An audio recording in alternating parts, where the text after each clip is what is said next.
Police पर प्रताड़ना के आरोप लगाने के मामले में सामने आई एसडीओपी बताई पूरे मामले की सच्चाई।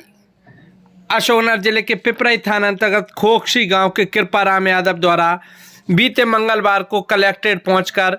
पेड़ भरते हुए एएसपी के पास पहुंचकर उनके परिवार को प्रताड़ित करने का न केवल आरोप लगाया था बल्कि उनके बेटे पर झूठे छेड़छाड़ का मामला दर्ज करने का आरोप लगाया था और पूरे मामले की जांच करने की मांग की गई थी। दरअसल देखा जाए तो कृपाराम यादव कलेक्ट्रेट में पेड़ भरते हुए जन सुनवाई में पहुंचे थे और जिसके बाद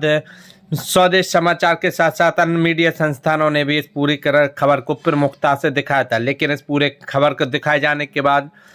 इस पूरे मामले की जांच करता अधिकारी एसडीओपी मुंगावली सनम बी खान सामने आई हैं और इस पूरे मामले में उन्होंने न केवल जानकारी दी है बल्कि बताया है कि किस तरह इस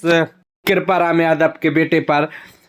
एक महिला द्वारा छेड़छाड़ का आरोप लगाया गया और इस मामले की जब जांच की गई तो गवाहों व मोबाइल लोकेशन के आधार पर इस केस में सत्यता पाई गई है और उसी के आधार पर न केवल इसको थाने से जमानत दी गई है बल्कि आने वाले दिनों में चालान की भी तैयारी की जा सके और आने वाले दिनों में इस पूरे मामले में चालान पेश किया जाएगा। सुनिए इस पूरे मामले में क्या बोली जांचकर्ता अधिकारी एसडीओपी मुंगावली सनम बी खान। दिनांक 29/8/25 को थाना पिपराई अंतर्गत ग्राम खोखसी की एक पीड़िता द्वारा थाना पिपराई आकर मौखिक रूप से बताया गया कि पिछली रात 28/8/25 की रात्रि करीब 11:30 बजे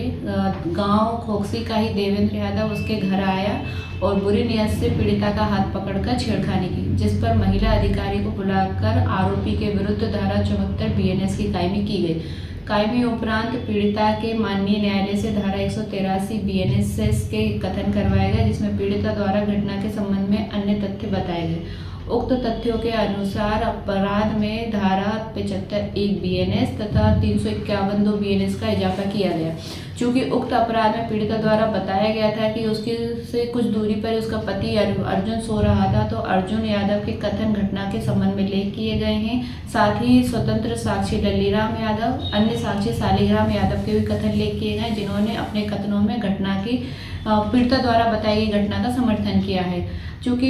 पीड़िता ने कहा है कि आरोपी खोखसी ग्राम का ही और घटना समय पर वहां मौजूद था, इस संबंध में आरोपी के मोबाइल की सीडीआर साइबर से प्राप्त की गई है, जिसमें सीडीआर में आरोपी की लोकेशन घटना ग्राम खोखसी में पाई गई है। और लगातार आरोपी के फरार रहने से पीड़िता द्वारा परेशान होकर थाना उपस्थित आकर बार बार मौखिक आवेदन किया गया। साथ ही वरिष्ठ कार्यालय भी आवेदन पत्र दिया गया है, जिसमें आरोपी गिरफ्तारी नहीं हो रही है। उसके संबंध में पुलिस पिपराई के द्वारा टीम बना करके दबिश दी गई है, आरोपी को पकड़ने के प्रयास किए गए। उसमें सफलता 7/11/25 को पाई गई, जिसमें आरोपी को गिरफ्तार किया गया।